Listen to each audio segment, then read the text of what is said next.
É inegável a dependência que temos um do outro. Não somos seres que vivem sozinhos. Nos organizamos em comunidades por causa disso. Somos mais fortes e mais inteligentes juntos. Bom, pelo menos temos potencial para ser. Alguns podem até duvidar que a gente consiga, mas é inegável que potencial a gente tem. Mas então, se viver juntos é a nossa natureza, e se temos potencial intelectual para evoluirmos, por que há tantas questões que nos impedem? A gente pode começar analisando o poder de cada pequeno gesto tem de impactar no mundo. Quando a gente acorda de mau humor, por exemplo, quem nunca? Isso influencia a forma como damos o nosso bom dia no trabalho, nosso bom dia para as pessoas que convivem conosco. E um bom dia de cara fechada, com as pessoas do escritório, por exemplo, pode impactar toda uma jornada de trabalho. E é essa relação entre colegas, durante a semana, que trará mais disposição, mais criatividade, mais clientes, mais negócios. Mas o mais importante de tudo não é o resultado imediato, e nem mesmo apenas o financeiro deste exemplo. É que, dando certo, teremos criado um ambiente saudável que se retroalimenta, que valoriza as boas relações, que se sustenta, que se justifica. Isso é só um exemplo, mas acredite, pode ser um bom dia, pode ser uma conversa amiga, pode ser uma escuta, pode ser um respeito às pequenas regras e pode ser uma ideia inovadora. Um pequeno ato influencia as outras pessoas. O meu pequeno ato, o teu pequeno ato, influencia as outras pessoas. Um pequeno ato muda o mundo. Quando a Idealiza começou a pensar o Parque Una aqui em Pelotas, ela não buscava algo convencional. Queria e precisava dar um passo além. Sua contribuição na construção de uma sociedade melhor. É sabido que o lugar em que vivemos influencia diretamente o nosso bom dia. E foi isso que levou a Idealiza a um projeto de bairro planejado, voltado para o ser humano, pensando no bem-estar das pessoas que aqui vivem. Respeitando as pessoas e fazendo com que elas quisessem ficar ali. E isso traduz tudo. Um lugar onde as pessoas se sintam bem em estar, em trabalhar, aberto e democrático. Quem conhece, quem visita o Parque Una aos domingos, por exemplo, sabe bem do que eu estou falando. Mude que o mundo muda. Sejam bem-vindos ao Una Talks 2020, a cada ato, um novo mundo. Boa tarde, meu nome é Cissa Baini e eu vou apresentar o evento hoje. Hoje e amanhã. O Una Talks surgiu para levar pensamentos edificantes e sustentáveis para as pessoas e para o mundo. Estamos na 3ª edição, e dessa vez, online. Com um bônus, as palestras estão gravadas e disponíveis no canal do YouTube da Idealiza. Para serem vistas por muito mais gente, além do nosso alcance geográfico. O distanciamento social, que hoje eu quero chamar de proximidade digital, nos propiciou trazer também outros nomes, mais nomes de peso. Em uma edição com 8 palestrantes. São pessoas inspiradoras, que já estão vivendo essa mudança que a gente tanto almeja para o mundo. Vocês vão conhecer eles já já. Antes de eu começar, eu quero primeiro agradecer a todas as pessoas que trabalharam aqui. Eu estou aqui na Casa Una, uma equipe incrível. E quero começar agradecendo a todos esses da equipe e ao Maurício Cury, que fez a curadoria de talentos, com seus contatos nacionais e internacionais. O Mal. O Mal é embaixador da TEDx Brasil e com larga experiência em eventos desse tipo. E principalmente em boas conversas. Queria chamar agora, para dar um olá breve, André Beiler, da Idealiza Verticais, que está erguendo o Parque Una e ajudando a mudar a cidade. Bem-vindo, André. Obrigada. Boa tarde, Cissa. Boa tarde, nossos clientes, amigos e a população em Pelotas. Eu espero que todos possam aproveitar, né, essas palestras que nós teremos no dia de hoje, no dia de amanhã. Um agradecimento especial ao Mal, que está sendo o curador desse evento, e aos incansáveis Cuca e Estela da Incomum, que nos ajudaram imensamente a colocar esse evento de pé, né? E que as pessoas possam aproveitar, serão palestras que vão fazer a gente refletir muito mais no momento diferente que nós estamos vivendo, tanto que a terceira edição do Unatalk está sendo toda digital, né? E para que a gente possa aí pensar um pouquinho sobre as nossas ações, sobre o nosso bom dia, né? Todos os dias, e que conseguimos sair amanhã, ao final do dia, um pouco melhores do que começamos hoje. Tá bem, pessoal? Agradeço e que a gente possa todos curtir esses momentos juntos. Obrigado. Obrigada, André. Obrigada. Então, vamos lá. Como será o Unatalks 2020? Dividimos o evento em 4 atos. 2 por dia. 2 hoje, 2 amanhã. 2 palestrantes em cada um dos atos. Serão 8 palestrantes. Hoje teremos o ato 1, que fala da relação eu com os outros. E o ato 2, que fala da relação eu com o eu maior. Com o meu eu maior. E você pode acessar unatalks.com.br para conhecer o programa completo e ver os outros palestrantes. A fala de cada palestrante vai ser curtinha, 15, 18 minutos, mas cheia de intenção, cheia de potência de transformação. Como o André disse, um pequeno ato para ir mudando, um pequeno bom dia. Às 7 horas, quando terminar os 2 atos de hoje, na plataforma Zoom, teremos 2 debates que acontecerão ao mesmo tempo, para aprofundarmos as conversas com agentes locais. Pessoas locais vão conversar e debater sobre os temas dos palestrantes. São debatedores, são pessoas da cidade, daqui de Pelotas, atuantes nas áreas dos palestrantes, para trocar uma ideia e conversar. Tem um QR Code na tela, que tu podes acessar o site, ou unatalks.com.br, para ter os links dessas conversas simultâneas depois. Se tu estás em casa e tens uma Smart TV, a gente recomenda que tu assistas através do YouTube, na televisão de casa, confortavelmente. Beleza? Então, vamos ao nosso evento. Eu vou convidar agora o incrível Alan Dias Castro, que usará sua poesia para introduzir os atos. Alan é um poeta cujos projetos vão de letras de música a programas de TV. Gaúcho, radicado no Rio de Janeiro, lançou seu primeiro livro, O Zé Ninguém, em 2014. Tem parcerias musicais com grandes nomes, como Roberto Menescal, e já declamou suas poesias ao lado de grandes artistas como Oswaldo Montenegro e Marcos Suzano. Unatalks 2020. Ato 1. Bem-vindo, Alan. Olá, Cissa, tudo bem? Olá, que prazer falar com vocês. Estou muito feliz com o convite. E quero começar dizendo, como a Cissa disse, eu sou poeta, sou escritor, e nessa minha busca, assim, eu sempre acreditei muito nessa questão de confiar nos sonhos. Aí, muitas vezes, essa busca do sonho é muito individual, muito pessoal, né? E está muito, no meu ponto de vista, está muito ligada à liberdade. Eu digo por quê? Porque parece muitas vezes uma ilusão nessa questão de buscar sonhos, parece uma coisa mágica. A gente está aqui falando dos bons dias serem mais cordiais e, por consequência, trazer um estilo de vida, uma qualidade de vida superior. E isso é muito concreto no meu ponto de vista. Por quê? Porque esse papo de seguir o sonho tem a realidade no meio do caminho. Não é tão simples assim. Só que a boa notícia, como eu disse, está muito ligada à liberdade. Porque, sim, tem a realidade, mas vai ser a realidade que você escolheu. Então, isso trata muito assim de assumir responsabilidades, como eu sempre digo. E como você vai precisar ser muitas vezes o primeiro porta-voz do que você acredita, desse sonho, dessa intenção, essa responsabilidade muitas vezes é você com você mesmo, né? E por isso que eu sempre digo que esse primeiro passo de acreditar, de fazer acontecer, esse primeiro passo é individual. Ou seja, ninguém pode fazer por você. Por mais que, eu repito, pareça egoísmo muitas vezes, mas ninguém pode fazer por você. A boa notícia de que esse primeiro passo é individual, mas o caminho não é solitário, porque a gente se encontra, como o melhor exemplo está aqui hoje. A gente está aqui hoje, pessoas por mais que trajetórias diferentes, acaba se cruzando, se encontrando por terem objetivos semelhantes, né? E como eu sempre digo, para mim, estar no caminho tem que ser a graça, tem que ser o interessante, porque senão fica uma coisa muito longe, fica quase como uma utopia. Um dia eu chego, um dia eu chego, um dia eu chego, e esse dia acaba não chegando nunca, se a gente não perceber que é hoje.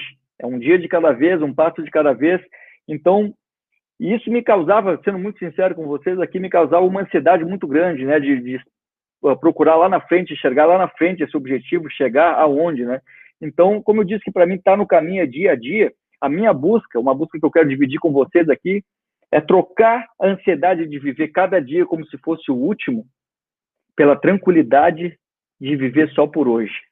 É isso muda muito, assim. Então, quando a gente troca essa ansiedade de viver cada dia como se fosse o último, pela tranquilidade de viver só por hoje eu vou fazer o que é possível, entendeu? Só por hoje eu vou botar esse objetivo em movimento.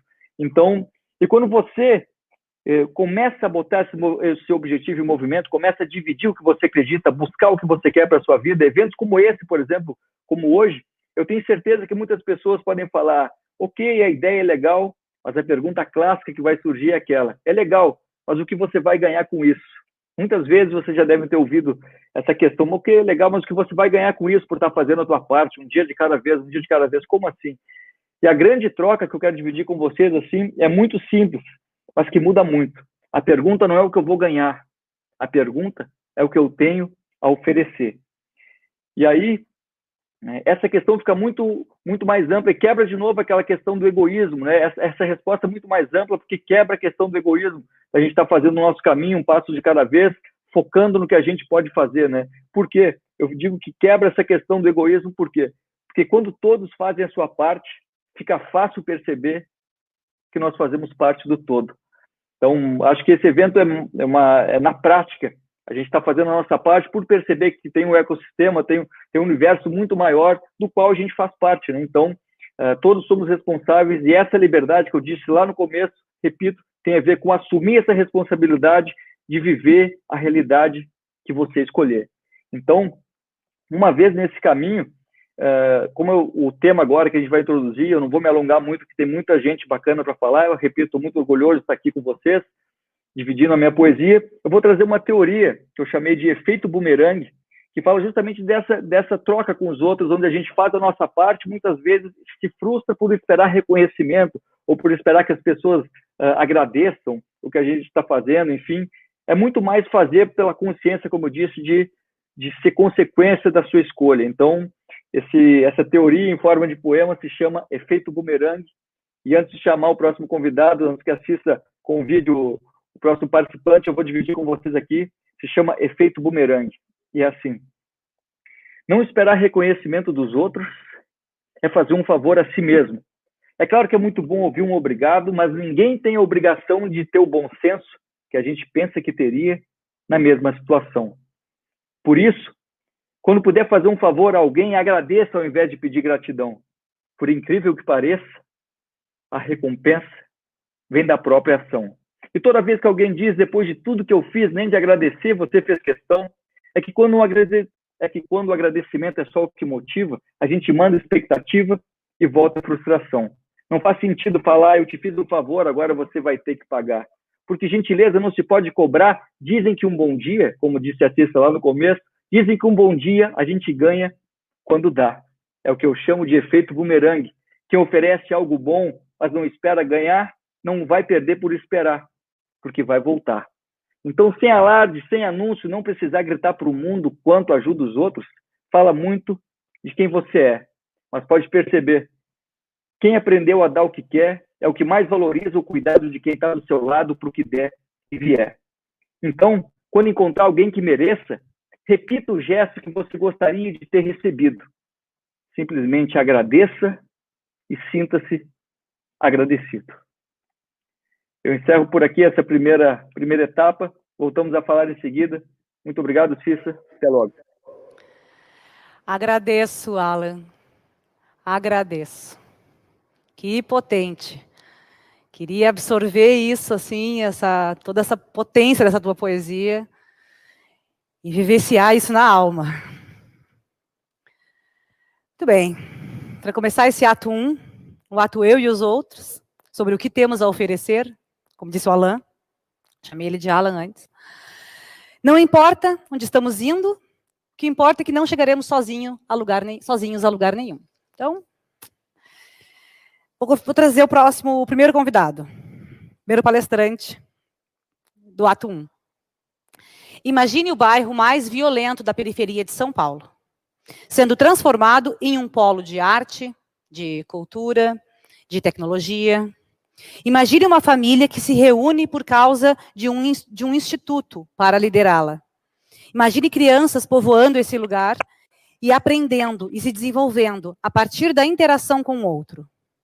Se hoje o Jardim Ângela é um dos lugares de menor índice de criminalidade da periferia de São Paulo, é graças ao Instituto Favela da Paz, uma entidade sem fins lucrativos, e o seu fundador e presidente é músico, empreendedor social, marido, pai, líder da banda Poesia Samba Soul e dono de um olhar que traz uma tranquilidade, só de estar olhando nesse olho dele, a única oportunidade que eu tive de olhar nos olhos desse nosso convidado foi através da internet, no YouTube, mas é uma energia encantadora. Seja bem-vindo, então, Claudinho Miranda. Olá, olá, boa tarde a todos. Muito feliz de estar aqui com vocês, de ser parte dessa família, né? Uma família que começa a se juntar, planetária, e começa a mudar sem se mudar do lugar, né? Isso é maravilhoso, maravilhoso. Estou muito feliz de estar com vocês aqui hoje. Agradecer a Cissa aqui e o Alan, né, por ter feito a abertura maravilhosa e trazer essas reflexões. Né? Como a Cissa disse, eu venho do Jardim Ângela, Capão Redondo, nasci nesse lugar, né? E eu me sinto parte de uma mudança desse lugar. Esse lugar me formou também como pessoa, me formou como gente, né? E tem me formado muito, cada vez mais tem me colocado num lugar de estado de humildade para entender quem sou eu e por que eu estou aqui nessa vida, né? E aí, sem as pessoas à minha volta, a gente não consegue saber, de fato, né? Eu não consigo saber quem sou eu se eu não vivo em comunidade, se eu não vivo à volta de gente, né? Diversas. A gente está na Zona Sul de São Paulo, com quase 800 mil habitantes, e aí a gente vive no espaço, né, de metros quadrados com muita gente, e para mim isso é uma grande alegria, sempre foi uma grande transformação, né, interna para mim.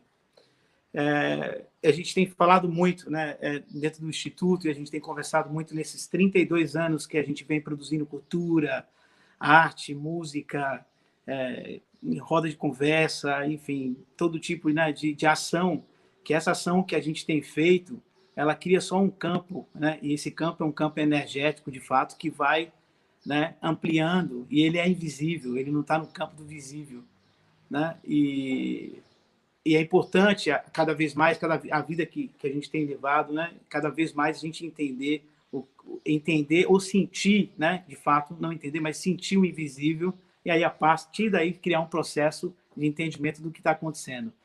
Nascer no bairro mais violento do mundo, né, não foi um problema para mim, na realidade, né? Acho que talvez mudar esse lugar, né, como eu trouxe aqui, sem se mudar de lá, sem sair de lá, sem que eu largue, né, as minhas origens, esse foi o maior desafio, porque crescer com gente talentosa e com gente que tem muitos, né, dons e talentos e percepção e visão de vida, de campo, de entendimento, né, esse lugar é um lugar cheio de gente assim que nasceu na terra, é a geração que vem depois da turma que vem do Nordeste, de Minas, gente que pegou na terra, né? Meus pais, por exemplo, que vêm do Nordeste, minha mãe que vem de Minas, são pessoas que viveu muito com a mão na terra, né? E tem uma frase de meu pai que é assim, que criou os filhos, ele cuidou dos filhos como ele aprendeu a cuidar da terra. Então existe muita sabedoria nesse lugar. E viver com os outros não deveria ser uma dificuldade nem um desafio, na realidade, né? Deveria ser um ato de felicidade, viver com os outros, conviver com gente da nossa própria espécie. E o que acho que vem acontecendo muito é que a gente vem aprendendo a não conviver com as pessoas da nossa própria espécie. E aí a gente acaba entrando nesse colapso mental, né? E deixa de ser feliz, porque a felicidade é estar com o outro, e só conheço a mim mesmo se eu estou com o outro. Eu só entendo como eu funciono se eu tenho um próprio espelho na minha frente. E esse espelho, muitas vezes, são ação do que os outros fazem, né? Agem da forma de agir. Enfim, a gente está ali na Zona Sul, numa parte muito privilegiado, eu digo, né? Eu sempre disse isso, que viver numa favela e conviver com as pessoas naquele lugar, para mim sempre foi um grande privilégio, porque de grande aprendizado também, né? De grande aprendizado. Ter os pais que eu tive, né? Que a única coisa que eles ofereceram para a gente, e a única coisa que é grandiosa, foi o amor, foi cuidar da gente de uma forma muito amorosa, né? E explicar que para a gente viver cada vez mais nesse planeta, a gente tem que emanar amor, né? Nesse momento que a gente tem vivido, a gente tem emanado muito mais amor do que ódio, e isso começa a transformar, assim como transformou um dos lugares mais violentos do mundo, como o Jardim Ângela de Capão Redondo. Tudo começa a partir da arte, da cultura, da música, né? Desse lugar onde a gente não pega, mas onde a gente sente. Né? Se você entra praticamente num espaço onde tem muita gente vivendo junto, a primeira coisa que você vai entender, a primeira coisa que você vai sentir é a pele, a pessoa vai querer saber de onde você vem, né? E querer saber da sua vida, e querer trocar essas vivências, e aprender muito mais nessa troca.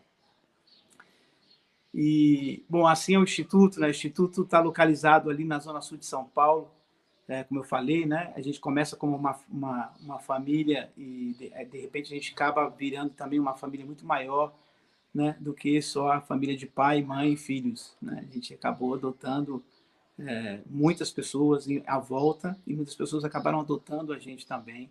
Então, isso cria muita força e elos, né?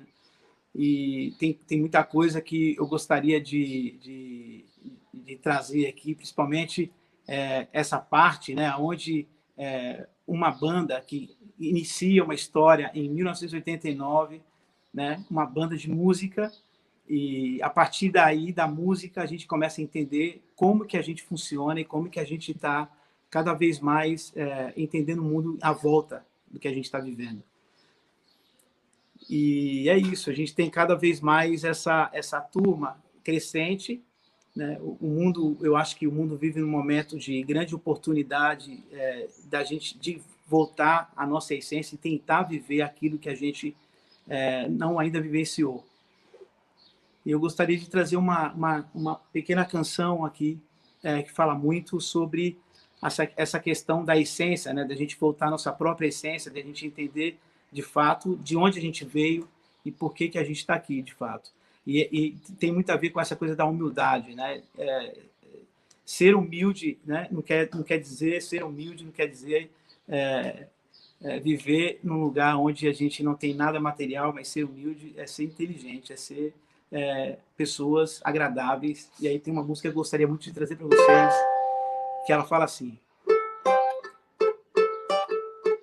a humildade nos leva a ser um vencedor, ser realista sem deixar de ser um sonhador. A persistência mantém presença no lutador idealista, com consciência perante ao Criador. Somos todos iguais, ninguém é menos ou alguém é mais. Abolir as diferenças nos levam à paz. Sem dinheiro sujo eu valho muito mais.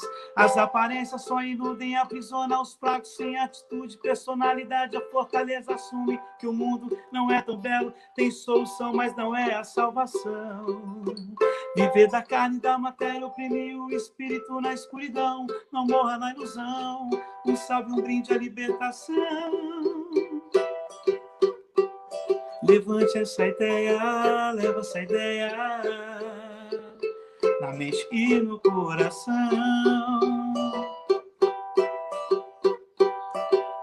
Siga a paz, o elo se refaz. Cantar é minha missão. Mais ou menos assim, ó. Eu canto pra te alertar, rimo pra me saciar. Sempre vou te apresentar um rap classe A. Espalho o hip hop que a vida me apresentou. Aprimorei meus versos pra chegar aonde estou. Faça por amor como poucos que eu conheço. Vendo suas ideias mesmo sem elas tem preço. Só queira saúde pra correr atrás do resto. Falso não ilude quem nasceu pra ser honesto. Siga na conduta, não queira disputa. Reza quem tem fé, quem tem coragem luta. arte que te contamina de qualquer maneira. Qual é sua cultura? A nossa é brasileira. PSS, verde, amarelo, azul e branco, preta, mina, mano, e sem raça e nem credo. Viver de carne e de matéria oprime na escuridão. Não morra na ilusão, salve a libertação. Levante essa ideia, leva essa ideia na mente e no coração.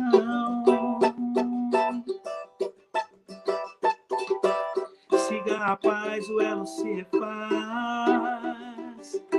Canta é minha missão.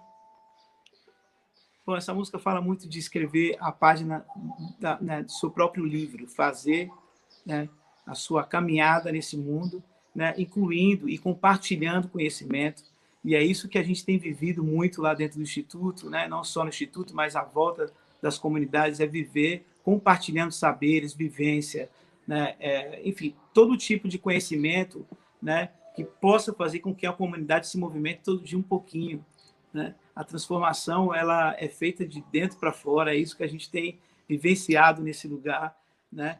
Essa transformação de dentro para fora, entender que a gente está aqui como passagem, e cada vez mais que a gente faz um pouco, né, a gente não está fazendo pelo outro só apenas, a gente está também fazendo por nós também, pela nossa geração que vem à frente, né? A gente tem dito isso muito, que, né, toda essa turma que veio antes da gente, né, que passou, meu pai, meus avós, eles criaram esse espaço, né, esse asfalto cultural, onde a gente depois dá uma continuidade nisso, né? Isso tem mudado muito a vida de muita gente, não só de muita gente, mas a nossa também. E conviver com o outro é parte do nosso processo, né? É parte do nosso aprendizado, é parte daquilo que a gente tem criado como comunidade. Eu estou muito feliz de estar aqui com vocês, tenho, enfim, uma oportunidade de estar aqui com o Unatalks, com a turma toda, e com gente com tanta sabedoria, com tanto a ensinar e aprender também, a trocar. E é isso, eu não sei o meu tempo, como é que está. Tá lindo, Claudinho. Obrigada. Muito obrigada mesmo por tanta inspiração. E me chama a atenção na tua fala, sempre com essa referência paterna, essa referência de agradecimento à sabedoria dos ancestrais, e esse cuidado de si, pensando na transformação do meio. Que lindo, obrigada. Tá gostando? Chamem os amigos para assistir e compartilhem nas redes sociais. A hashtag é a Unatalks. Hoje e amanhã as palestras vão até às 19 horas. Mas se tu queres continuar o papo com o Claudinho, teremos às 19 horas um debate com convidados locais aqui da nossa cidade, de Pelotas, através da plataforma Zoom. E os links para acessar essa sala de conversa no site unatalks.com.br ou no QR Code da tela. Muito bem. Para finalizar o ato 1, o ato Eu e os Outros, teremos uma convidada. Ela é educadora e fala muito sobre desescolarização. A primeira vez que eu ouvi a fala dela foi durante a pandemia e fiquei muito impactada, positivamente.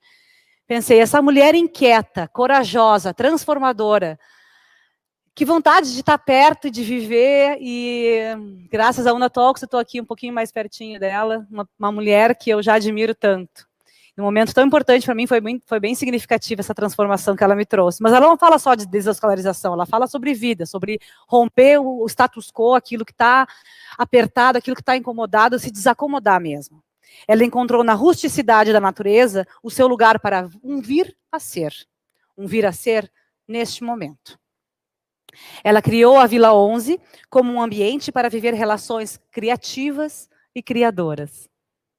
Uma experiência onde pessoas diferentes, de diferentes modos de pensar, de sentir e de agir, convivem intensamente, se abrindo para fazer das diferenças um convite para ampliar as percepções. Com vocês, a educadora Ana Tomás. Ô Cissa, eu não sou Ana Tomás. Claro que não.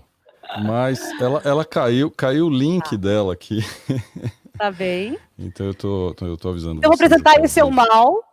Maurício, que nos ajudou na curadoria Uhum. desse evento incrível. Então a gente está tentando recuperar a Ana aqui, o link dela.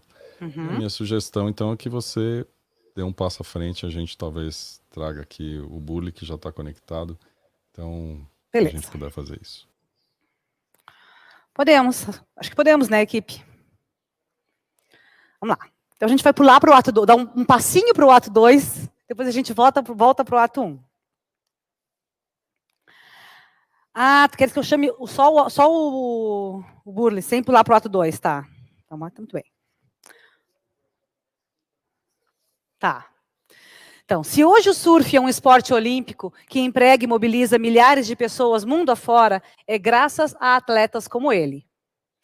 Além de competidor de renome, o pernambucano, radicado no Rio de Janeiro, dedicou sua carreira a contribuir com a profissionalização e desenvolvimento do esporte. Um dos marcos da sua trajetória é o pioneirismo na modalidade windsurfing, em que o surfista é rebocado por um jet ski para descer ondas gigantes. Prática antes inviável, com o método da remada. Eu suponho que ele não vai ensinar ninguém a surfar aqui, mas ele tem uma fala que traz essa perspectiva de encarar o medo, da vulnerabilidade. Foi muito impactante também ouvir um podcast dele esse final de semana com o Mal, em que ele fala isso do poder de estar vulnerável e de enfrentar esse medo de se encontrar. Então, acho que não é surf que a gente vai aprender aqui hoje. Com vocês, Carlos Burle. Olá, boa tarde. Vocês estão me ouvindo bem? Super bem. Que legal, que bacana. Você vê como é que é, né? A gente tem que lidar com imprevistos e acabamos de passar por um imprevisto. Eu estava esperando minha hora de me apresentar e já estou falando com vocês aqui. Bem bacana, bem bacana mesmo. Vou pedir para o Mal colocar aí o primeiro slide, né? E pedir para a gente, todos aí que estão nos assistindo aí do Una Talks, fazer um exercício, tá? Isso é uma imagem no começo dos anos 80. Nessa época a gente não tinha celular, não tinha internet. Eu estou em cima de um palanque de um evento com o diretor de provas sem camisa me entregando a premiação, junto com um dos apoiadores, que era uma prancha, a premiação, né? Você tem uma escrivaninha ali de escola do lado direito, com um apoio, e o público e a praia atrás, né? Essa era a minha realidade.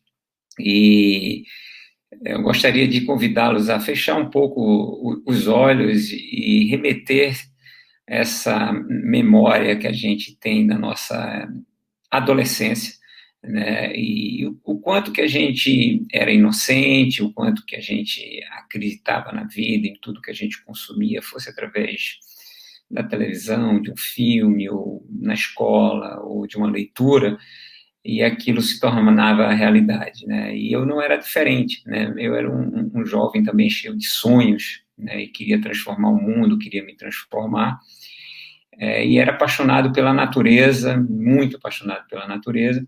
A princípio queria ser veterinário e termino encontrando no surf uma ferramenta que me deixava muito perto desses elementos que eu sempre gostei muito, desse ambiente que eu sempre gostei muito, né? E me apaixono pelo surf, né? Então, você imagina o adolescente Carlinhos, que não era nem o Carlos Burle, falando para o pai dele, que era o grande ídolo da vida dele, né? A sua referência, o meu herói, né? A pessoa que eu mais admirava, e compartilhando com ele o meu sentimento que eu queria ser surfista profissional. E ele fala assim, sem pensar muito, ele fala: filho, se você quiser ser surfista profissional, você vai terminar a vida empurrando carroça e catando lixo. E naquele momento, eu senti que as maiores ondas que eu iria surfar no mundo seriam fora d'água, né? E eu escrevi um documento que, para mim, é o documento mais importante da minha vida, né? Um testemunho, uma carta, onde eu reconhecia a necessidade que a gente tinha de mudar a imagem do esporte, que naquela época era relacionado a esporte de vagabundos e drogados, que não tinha infraestrutura, que não tinha muito investimento e não tinha muita referência dentro da cena no Brasil, né? E eu era muito cobrado por isso. E o que é engraçado, né, assim, é que meu pai, ele me amava muito, ele queria meu bem, né? Então ele não estava ali tentando me impedir só de surfar, ele estava me protegendo, né? Ele queria que o filho dele não sofresse. E ele não percebeu que ele me motivou muito com aquela fala dele.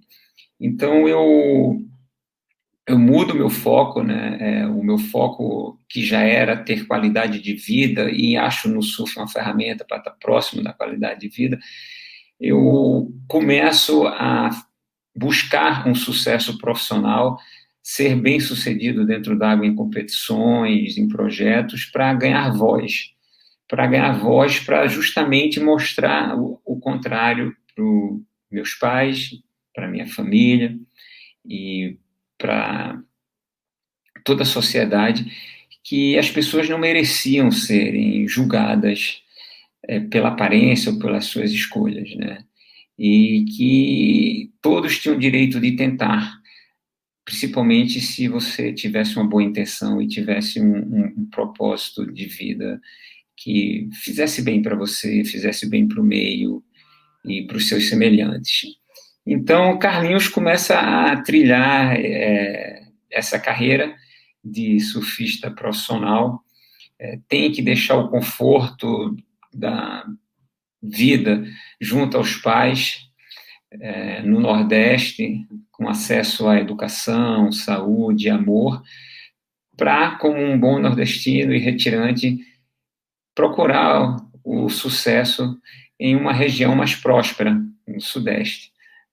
E logo que eu chego no Sudeste, eu encontro, sim, muito mais prosperidade e infraestrutura, investimento, mas eu encontro também uma coisa que eu percebi que nunca ia sair da minha vida, que é o preconceito, né? E eu sou obrigado a lidar com aquele preconceito, mais uma vez, né? Poucos acreditavam no meu profissionalismo, questionavam se eu era apenas um aventureiro e exigiam um comprovante de residência para que eu pudesse participar de campeonatos e associações locais. Eu consegui, aos poucos, reverter isso, né? Venci um evento, fiz a minha primeira viagem internacional, o surf me deu isso, graças a Deus, essa faculdade da vida, que é viajar e conhecer outras culturas, outros valores, outras religiões, entender e respeitar.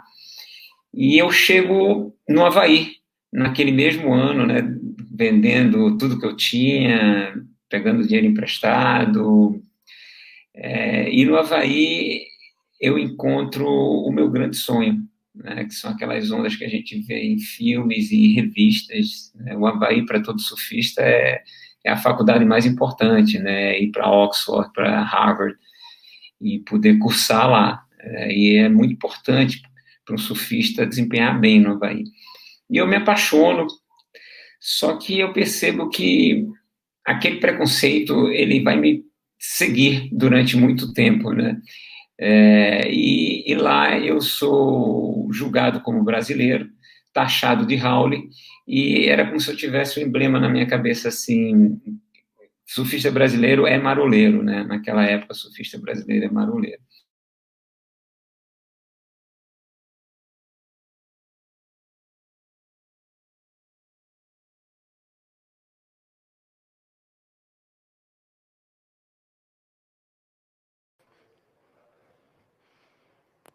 Acho que caiu a conexão dele. É isso, Mal? Cissa, Tudo você bem. sabe que tem um convidado que a gente esqueceu de mandar ele embora, que chama Murphy. O Murphy adora eventos. Assim que o Burley voltar, ele tá travado aqui, a internet tá aqui, mas a Mas sabe Ana que... tá de volta, né? Ó, o Burley, o tá. Burley voltou, o Burley Ai, meu voltou. Deus, Vou ela tá botar ele de sobrando. volta. Pera aí, segura aí que ele foi até a Tá. praia, já voltou aqui. Vocês estavam vindo até onde? A gente ouviu... Ah, é que a surfista brasileira era amador. Não era isso? Ah, travou de novo. Eu acho que travou de novo. Travou Tá, de novo. muito bem. Mas a Ana tá de volta, viu? Se você quiser. Na verdade, você pode Se a Ana está pronta, vamos passar para a Ana, então? Voltar? Eu acho aí o Burli se apronta ali, vamos ver como é que faz. Eu vou botar a Ana aqui, aí você faz as vezes. Tá bem.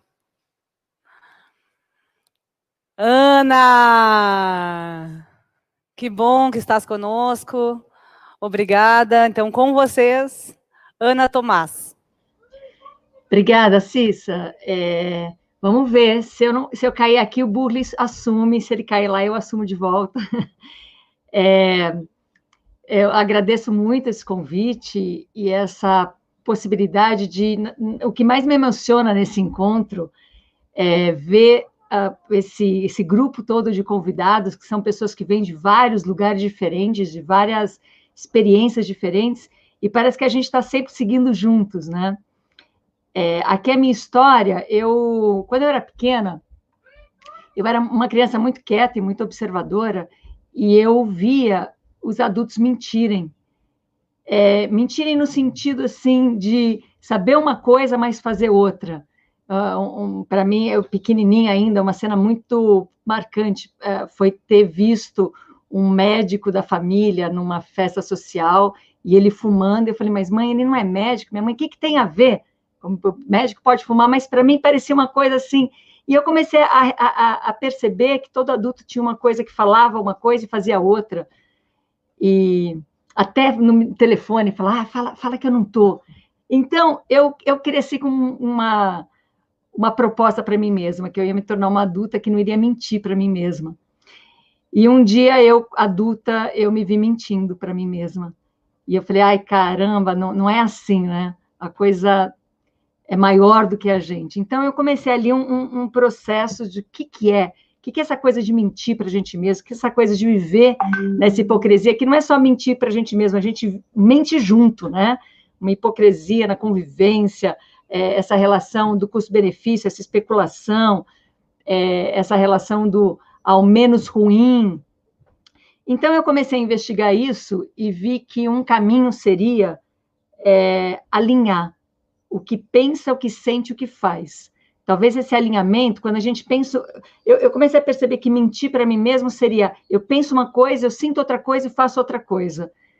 Faço algo justificável pela especulação, penso alguma coisa porque a gente não controla o que pensa e sente aquilo que, de alguma maneira, nos atravessa. Então, eu comecei desde muito novinha, a investigar isso, né? Onde eu estou alinhada entre o que eu penso, o que eu sinto, o que eu faço, e aonde eu perco esse alinhamento. E não é fácil. Aí eu entendi por que os adultos mentiam, porque dá um trabalho danado você fazer esse alinhamento. É muito mais fácil mentir junto do que viver junto. Então, esse processo começou a guiar a minha vida, e eu fui entrando aí em tudo quanto é modo de vida que me alinhava. Teve um dia que foi um momento da vida que foi mais impactante, quando meu filho mostrava claramente que estar na escola, do momento que ele estava, do jeito que ele estava sendo muito despotencializador para ele. Eu senti claramente que ele viveria melhor naquele momento da vida dele fora da escola.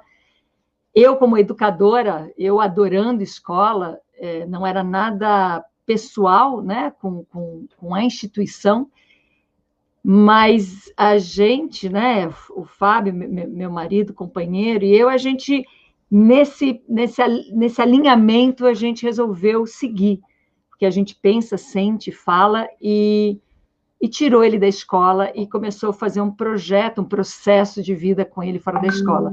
E assim, logo nasceram as nossas outras duas filhas. A vida foi ficando mais intensa, mais surpreendente nesse aspecto. E em algum momento a gente também teve esse mesmo impulso de sair de São Paulo. Da mesma maneira que a escola não era o problema, e sim o alinhamento que a gente estava tendo em relação a ela, São Paulo também não era um problema. A gente saiu de lá de bem com São Paulo e veio para Piracaia. E aqui em Piracaia, uma cidade a 1 hora de São Paulo, teve a gente começou a se reconectar com a terra, a gente começou a se reconectar com a água, a represa baixa, e a gente sabe que tem que tomar banho mais rápido. Então, esse outro olhar, essa apuração, né, dos nossos sentidos foi nos dando uma outra perspectiva. Nesse processo, alguns anos depois, a gente resolveu criar esse projeto que a gente vive hoje, que talvez tenha sido o que foi anunciado, né, o projeto da Vila 11. A Vila 11, o 11 surgiu pelo número 11, 11 sendo 1 e 1, são singulares, mas só juntos se forma o 11. O 11 em algarismo romano, ele traz, eu gosto muito de brincar com o tarô do Rodorovsky, ele traz a força, um novo início. O 11 também traz a Era de Aquário. Então, por tudo isso, a gente criou a Vila 11, e a proposta é a seguinte: as pessoas vêm para cá, ficam 3 meses, e esses 3 meses a gente combina de parar de mentir junto e a gente vai viver junto. E aí a gente viu que é mais difícil ainda do que a gente imaginava, porque as mentiras já estão tão recheadas de verdades, né, que são as nossas justificativas, o porquê que eu faço isso, o porquê que eu estou pensando aquilo, o porquê que eu estou sentindo aquilo. Então, já está tão recheado de verdades, da minha verdade, que a gente viu que ia ser um trabalho que merecia muita dedicação. Então, é isso que a gente está fazendo aqui, se dedicando. É um grupo que vai passando, algumas pessoas chegam, outras pessoas vão, e durante esses 3 meses a gente respira fundo e juntos deixamos de mentir. Os 2 pontos que a gente vai trazendo à tona, primeiro, esse desequilíbrio, né, que a gente está acostumado a pensar uma coisa, sentir outra e fazer outra. E o outro ponto é de uma desconexão com uma essência. Parece que a gente encontrou um caminho para seguir como humanidade que está se distanciando cada dia mais da essência e da natureza da existência, a ponto de viver o que a gente está vivendo com essa pandemia. Então, o que foi que a gente fez?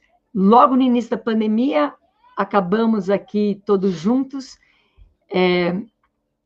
e não seria, talvez seria mais fácil, mas não seria coerente ou consistente se a gente começasse por colocar regras, se a gente começasse por colocar interferências nas relações, se a gente começasse a falar o que é certo, o que é errado, o que é bom, o que é ruim, ou normas para a gente mesmo seguir. Então, a gente começou eliminando tudo isso, leis, regras, contratos, combinados, e a gente partiu para a relação, para encontrar o outro. Encontrar o outro com menos interferências, com menos certeza, com menos garantia, com menos controle. E aí, nesse processo de encontrar o outro, aquilo que o Claudinho falou lindamente, a gente começa a encontrar o espelho. A gente começa a encontrar a nossa visão do outro, que nada mais é aquilo que já está dentro de mim, aquilo que o outro me dá a oportunidade de saber como é que eu penso, como é que eu sinto. Então, encontro o outro me dá uma outra perspectiva, e aí a gente viu, vários pensadores falaram uma frase que é mais ou menos assim, né? Você não pode mudar o problema com a mesma mente que criou o problema. Então, a gente começou a encontrar, ao invés de ter regras, leis, encontrar princípios.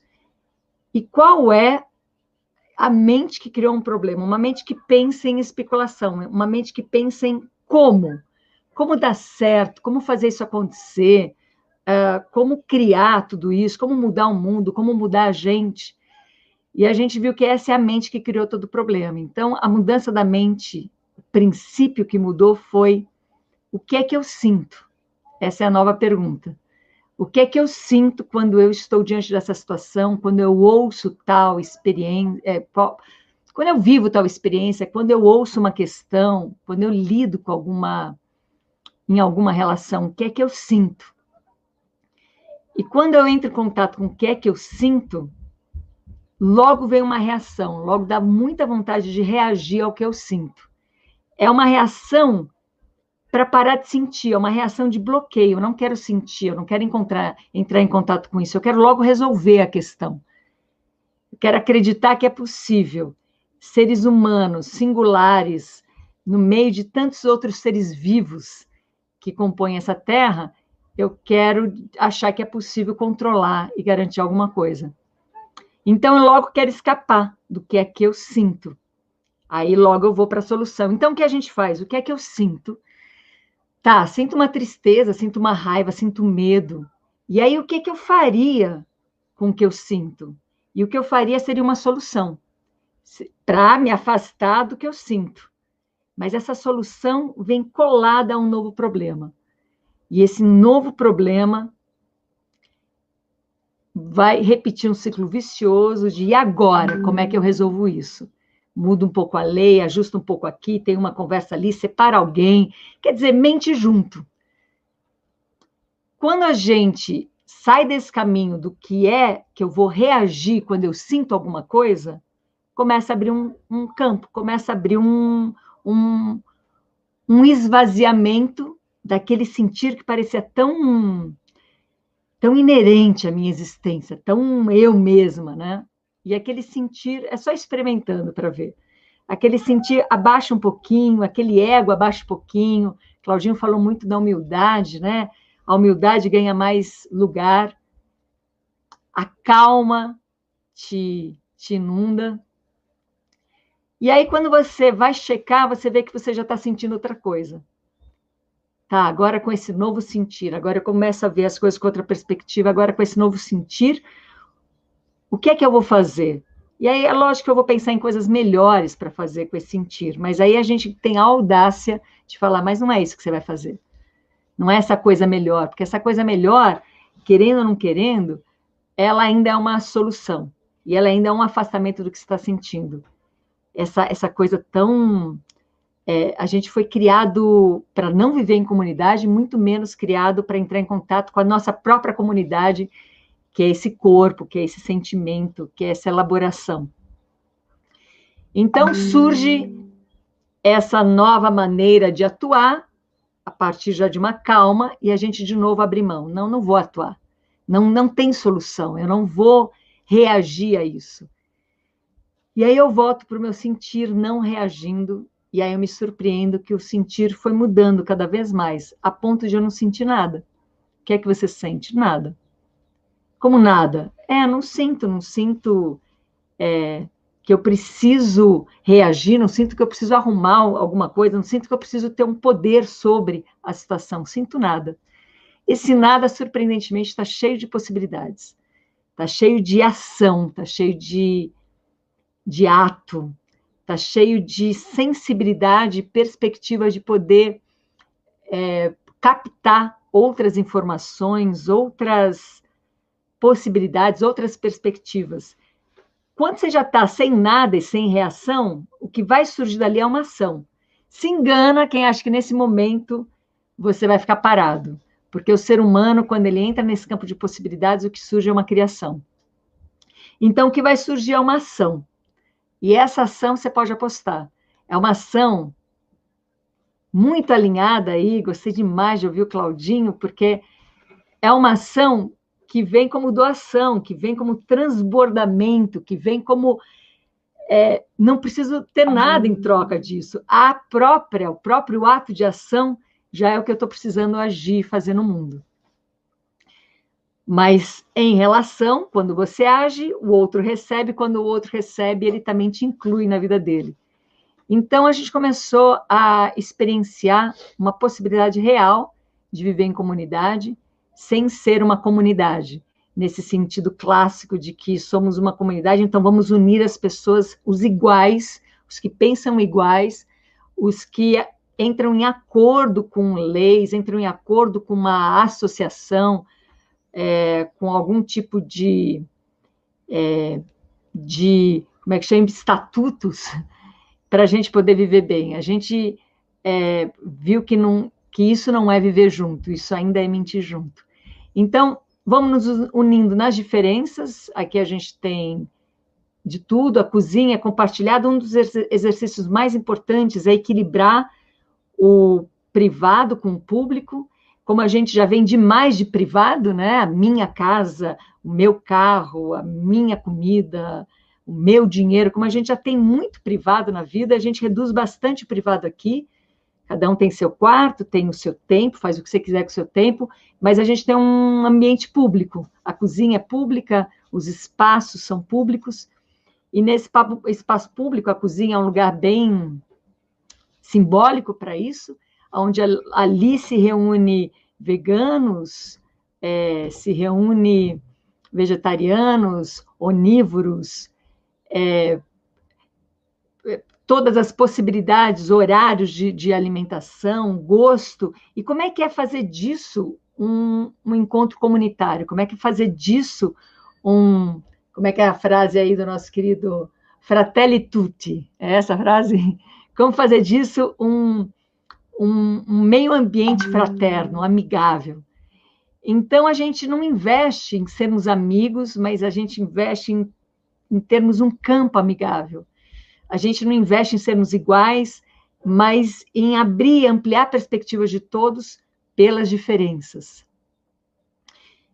É um momento muito rico para viver isso, por conta da pandemia. A gente vive esse isolamento social em grupo, em coletividade, então a gente não está mais se isolando socialmente entre a gente está se abrindo socialmente cada vez mais, mas cuidando muito, enfim, para seguir ainda protocolos que não proliferem o coronavírus, né? Então, a gente, justo agora, está vivendo uma experiência que foi pela primeira vez a gente abriu a casa aqui para pessoas de fora, para ampliar, já que a gente já está tão, de alguma maneira, com um assunto aqui vivo de viver juntos, a gente resolveu ampliar para adolescentes. A gente agora está recebendo 14 adolescentes essa semana. Eles também estavam em isolamento social, então juntar pessoas que estão se cuidando com pessoas que estão se cuidando está dando muito certo. Chegaram aqui e aí deu uma outra vida para os nossos velhinhos aqui, outros não tão velhos, bem jovens. Chegaram esses adolescentes e aí, então, foi a grande surpresa. Esses adolescentes estão muito prontos para viver juntos, para deixar de mentir juntos. Assim, eles estão sedentos disso. Então, rapidamente, garotos e garotas que vieram de cidades diferentes, lugares diferentes, poucos deles se conheciam, rapidamente eles criaram um time, criaram um grupo de muitas diferenças, vai de 11 anos a 17 anos, vindo de lugares diferentes, famílias diferentes, de experiências de vida muito diferentes, classes sociais diferentes, e claramente se fez um grupo. Então, dá para ser bem otimista, dá para ver que tem um caminho a se caminhar num momento como esse que a gente está vivendo, e que é isso, não dá mais para a gente achar que dá para brincar de se isolar, que dá para brincar de minha casa, meu apartamento, minha vida, como se isso não atuasse diretamente nessa rede que somos todos nós. Então, acho que é isso. Como é que eu estou de tempo? Foi, né? Não quero ultrapassar aqui tempo de ninguém, quero ouvir muito esses queridos aqui que vão chegar depois. Tá lindo, querida. Querida Ana, obrigada. Obrigada pela tua fala. Obrigada pela tua fala, Ana.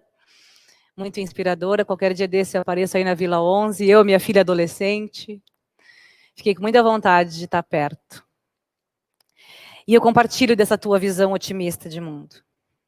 Eu acredito que a gente tem jeito, sim. Obrigada pela tua fala. Obrigada a você, Cissa. Una Talks 2020, a cada ato, um novo mundo.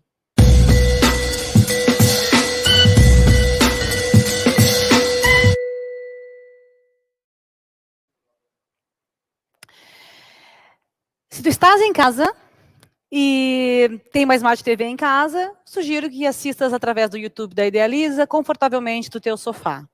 Logo após hoje o evento, às 19 horas, teremos um debate na plataforma Zoom, que irá reunir os palestrantes do Ato 1, que, na verdade, os palestrantes do Ato 1 é o Claudinho Miranda e a Ana Tomás. O Burli entrou aqui, deu uma palhinha, nos ajudou e surfou essa onda, a onda chegou, ele entrou, e eu fiquei pensando muito nisso, assim, do quanto a imprevisibilidade da vida. Nós não temos o controle, está tudo certo. São os imprevistos. Não adianta planejar muito, controlar muito, que as coisas acontecem como tem que acontecer. Muito bem. Então, vou encerrar o Ato 1, te convidando para acessar notalks.com.br às 19 horas e escolher, se tu quiseres, conversar nas salas de bate-papo com a Ana e com o Claudinho. Convidamos para esse bate-papo os debatedores locais aqui da nossa cidade. Liz Ferreira, coordenadora da Orquestra Estudantil do Areal e da Municipal, da SMED. Gisele Rodrigues, gerente de pesquisa no IPO e voluntária. Fernando Iganzi, da Casa de Música de Pelotas, Aline Maciel, produtora cultural, e o Luiz Fernando Parada, gerente do Sesc Pelotas, e ele vai ser o mediador desse bate-papo com os dois palestrantes do Ato 1. Compartilha nas redes sociais, hashtag Unatalks, compartilha o link dessa transmissão, compartilha o site, ajuda a transmitir toda essa inspiração. Vamos, então, para o segundo ato, aquele ato que é o eu e o meu eu maior. O ato que fala que a mudança só acontece quando a gente está com coragem para transformar a si mesmo, por dentro. Primeiro, pequenininho, pequeno ato. E para colocar no clima do ato 2, então, de forma mais bela que as palavras podem trazer, chamo, novamente, o poeta gaúcho Alan Dias Castro. Alan, solta o verbo. Obrigado, Cissa.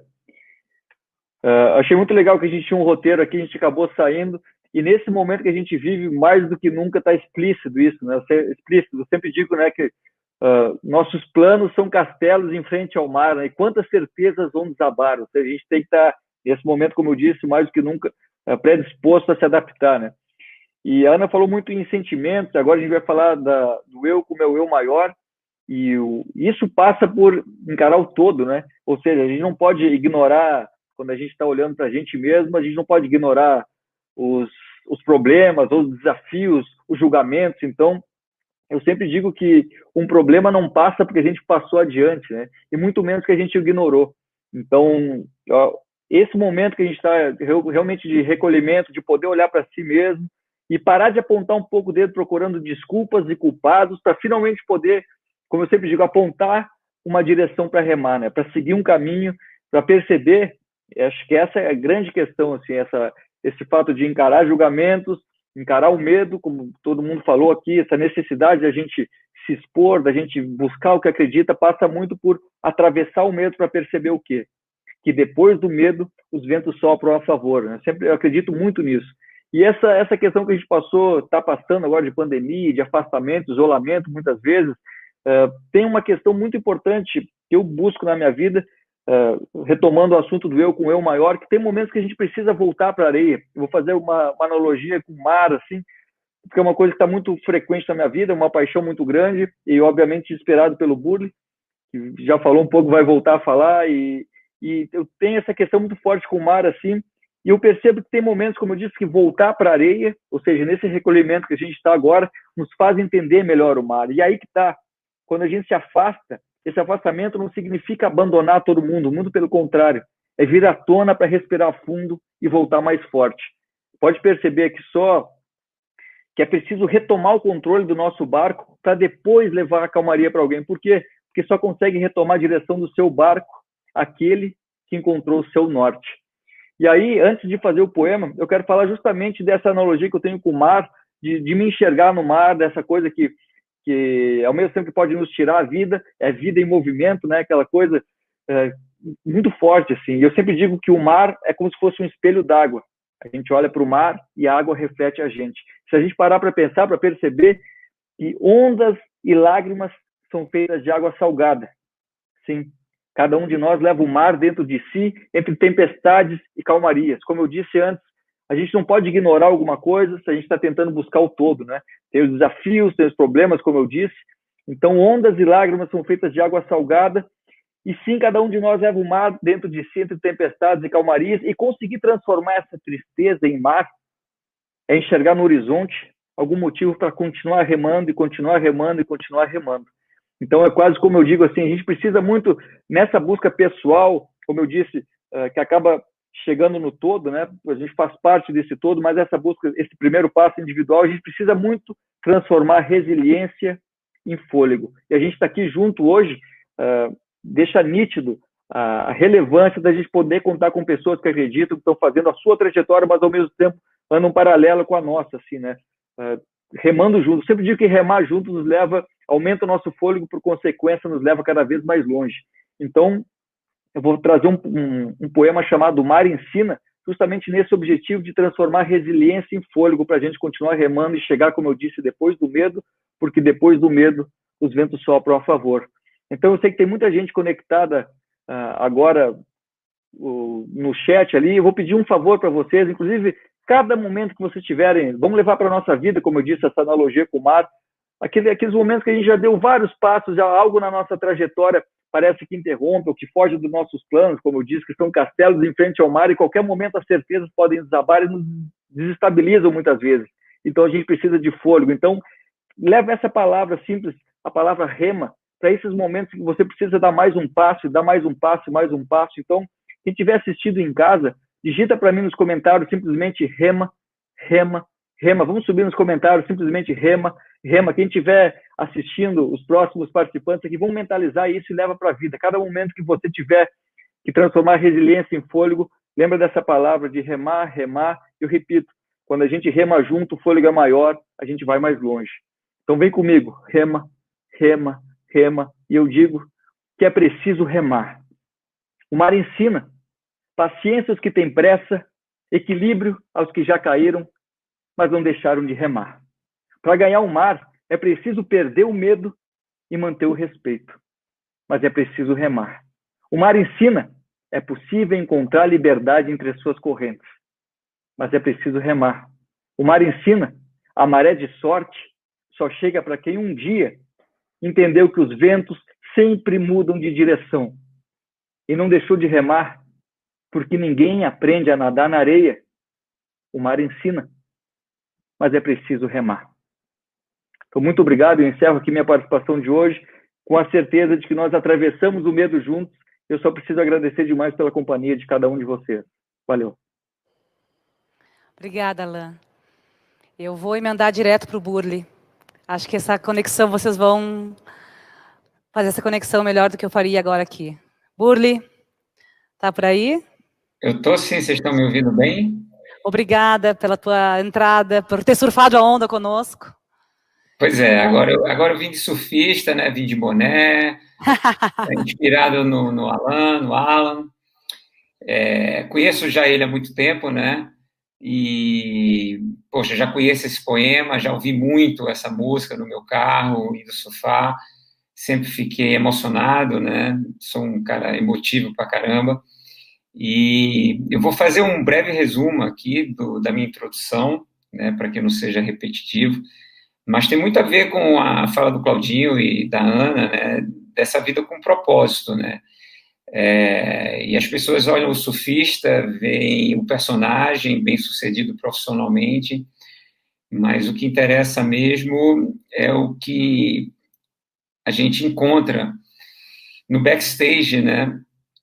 Que é um cara apaixonado pela vida, muito mais do que apaixonado pelo esporte em si, né? E a minha procura sempre foi autoconhecimento e se desenvolver através do que a vida me oferece. Então, é quando eu percebo ali que as minhas escolhas para ser feliz não agradam os meus pais, nem a minha família, nem a sociedade, e mesmo assim, continuo remando, né, sem parar, né, até chegar, eventualmente, Rio de Janeiro, região sul, sudeste do país, e depois, mais na frente, no grande sonho de todo surfista, que é no Havaí, e lá também encontrar tudo que eu sempre sonhei, que eu sempre quis, né, que é essa conexão com a natureza, uma vida mais simples, mas que para mim faz muito sentido, e perceber que o preconceito continua ali, também muito presente, né, na figura agora de ser um brasileiro, já com a chancela de ser um surfista de ondas pequenas, né, de ser um Howley.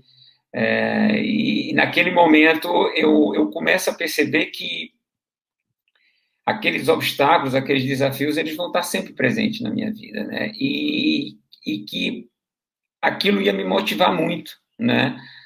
E a minha grande motivação, a minha grande inspiração ia ser sempre mostrar para as pessoas que a gente não podia tirar de ninguém o direito de tentar, e que eu ia tentar realmente ser um surfista profissional e ser um surfista também de ondas grandes. E eu prometo que eu vou voltar para o Havaí todos os anos e começo a me desenvolver, até chegar em 98, quando eles finalmente fazem o primeiro campeonato mundial aberto de ondas grandes, né? Porque até então só acontecia eventos para convidados. Então eles fazem um evento em Todos os Santos, no México, até aquele troféu que está ali atrás, do outro lado, ali, ó, ali, né? Tem a torrezinha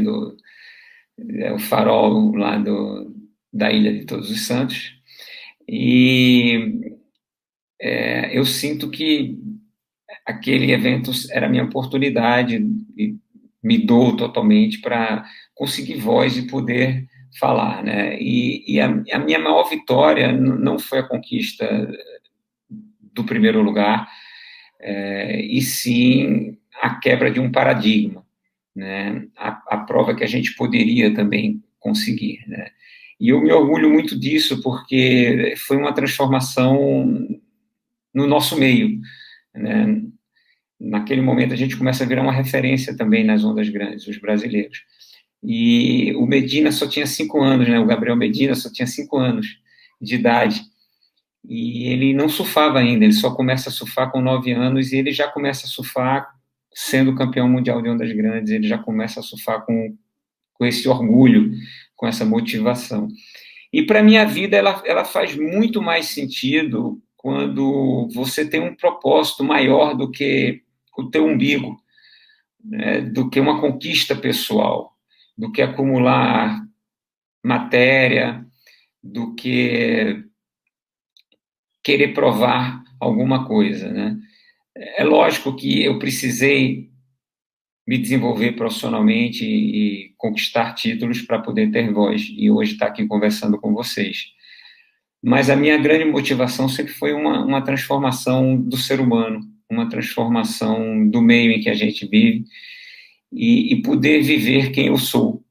É muito legal esse talk da Ana, né, da Vila 11, do Claudinho também, né? A gente vê que são pessoas que vivem as suas verdades, que se preocupam com as outras pessoas, né, que querem compartilhar os seus aprendizados, que querem fazer uma diferença, que querem deixar um legado. E minha vida sempre teve esse norte, né? Isso sempre teve presente. Eu sempre fui um cara que estimulei muito o autoconhecimento, né, através de terapias, através de dietas, através de técnicas. Para mim, a vida é um laboratório onde a gente deve experimentar sem preconceito, entendendo que a gente pode, sim, e deve olhar o medo como um parceiro, né, e não como um obstáculo, um parceiro no sentido que a gente deve se preparar para gerenciar esses riscos, e entender que muitas vezes o melhor da vida está além do medo. E eu olhando para trás hoje e vendo tudo que eu vivi, eu realmente faria tudo novamente, né? Faria tudo novamente. Eu me entregaria de corpo e alma como eu me entreguei. E o que é mais bonito de tudo, sabe? É saber que os desafios continuam, independente das suas escolhas, eles vão continuar, né? Todas as pessoas, independente de quem seja, né, vão ter desafios e obstáculos para serem superados, e a gente precisa lidar com eles da melhor forma possível, né? O que importa mesmo é a gente entender que, olhando para dentro de si, assumindo a responsabilidade da vida, a gente deixa de ser vítima, né? E quando a gente deixa de ser vítima, quando a gente começa a se sentir mais donos da gente e começa a fazer essa transformação pessoal, a gente começa a se empoderar e empoderar os outros também. E quando você entende que o maior propósito da vida é o aprendizado e se doar, é como se o universo pegasse toda a energia e convergesse para que aquilo acontecesse, né? Então, muitas vezes eu me via assim em situações muito difíceis, né, físicas e emocionais, e a vida foi lá e resolveu, e me ajudou a resolver aquilo, né? E eu sou muito grato por ter trabalhado e continuar trabalhando essa conexão com a minha essência, com a essência da vida, com a essência do universo, por estar aberto, né, por toda hora falar, eu entendo, eu confio, eu aceito, eu agradeço. E ter aceitado também a responsabilidade de ser uma lente de expansão desse conteúdo, dessa sabedoria, com humildade, com gratidão, sabendo que tenho defeitos também, porque se eu não fizesse isso, eu não estaria hoje aqui com vocês, né? E é muito fácil ficar em casa julgando os outros, culpando a vida, culpando os nossos governantes, né? Seja o que for, e se isentando das nossas responsabilidades. E realmente é um ato de coragem muito grande assumir a responsabilidade, falar, não, eu vou mudar minha vida, eu vou procurar o caminho do autoconhecimento, eu quero entender como as energias funcionam, e podem contar comigo, né, no sentido universo, você pode contar comigo. E aí você vai perceber que as portas se abrem, né? Eu vou pedir para o Mal agora colocar um slide, né?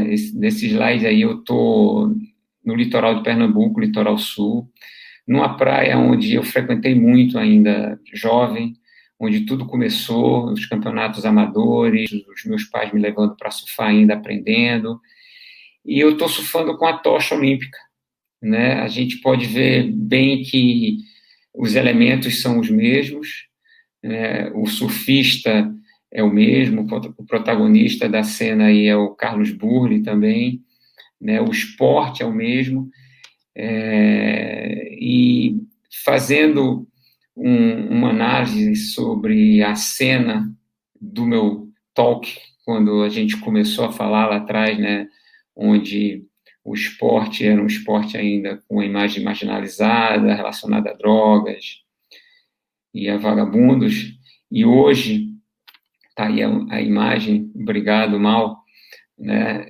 hoje a gente vê o esporte da gente nas Olimpíadas, né?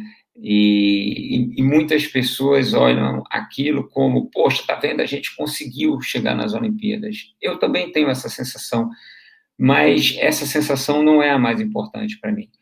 Ver o surf nas Olimpíadas, a criação das piscinas de ondas e a possibilidade de chegar em vários lugares que antes nós surfistas nunca chegaríamos, porque o surf só era praticado em condições no mar, onde tinha onda, né? Eu vejo isso como uma possibilidade enorme de levar os nossos valores, né, os valores de relacionamento com a natureza, de autoconhecimento, a cultura do surf, sustentabilidade, saúde, qualidade de vida, espiritualidade, conexão, e tudo isso me remete a todos os meus passos que foram dados na construção do meu ser, da minha personalidade, né, em paralelo com o meu sonho da minha carreira, que é uma coisa que a gente não consegue separar, né, é uma coisa muito íntima, né, eu vejo o Claudinho, ele é o profissional que ele é por natureza, né, porque a grande vocação da vida dele é aquilo, né, a Ana também, poxa, ela quer aquilo para a vida dela, né, eu sempre também quis ser eu mesmo, né, uso o surf como ferramenta, mas eu sempre quis ser o surfista que corre atrás do autoconhecimento, da qualidade de vida, que quer devolver, que quer deixar um legado, e isso, para mim, sempre foi o mais importante. Então, mais importante do que carregar a tocha olímpica, surfar com ela, ver o esporte nas Olimpíadas, é me ver motivado com essa nova fase que a vida está me oferecendo, que, para mim, é uma oportunidade de evolução, né? De evolução. E eu não sei quem está nos assistindo aqui, mas eu acredito que tem alguns jovens, então não deixem nunca nenhum adulto chegar para vocês e falarem assim, porque a vida já foi muito melhor e hoje o mundo só piora. É mentira, tá? A vida só melhora, e vocês nasceram numa época muito legal, muito bacana, e eu acredito muito no ser humano. E enquanto existir vida, existirá esperança. E esse sentimento ninguém pode roubar da gente. E ninguém no mundo pode tirar de vocês a vontade de transformar o mundo num mundo melhor. E não deixe ninguém também tirar de vocês o direito de tentar. Né? Tentem, aproveitem, vivam, né? E vamos compartilhar disso juntos, porque a vida é muito melhor quando você compartilha, né? Então, vamos compartilhar junto aqui com essa turma linda que a gente conseguiu unir aqui no Unotalks, esse nosso conceito de vida, e vamos fazer com que essa semente se multiplique, né? O meu sonho é que isso aconteça através das piscinas de ondas, com o surf chegando nas Olimpíadas, mas se não for, vai ser de outra forma, porque eu sei que, estando em harmonia com o universo, né, conspirando junto com o universo, as portas vão se abrir. É isso aí. Obrigado, pessoal. Valeu, Burle. É, de fato, um ato de coragem esse movimento para dentro, né? Para dentro de si. Para o autoconhecimento. Essa tua fala ecoa fundo em mim. Obrigada. Bom. Obrigada. Obrigado a vocês pela oportunidade. Um prazer estar aqui com vocês. Estou louco para a gente entrar aí no chat, para a gente interagir com a galera. Isso aí.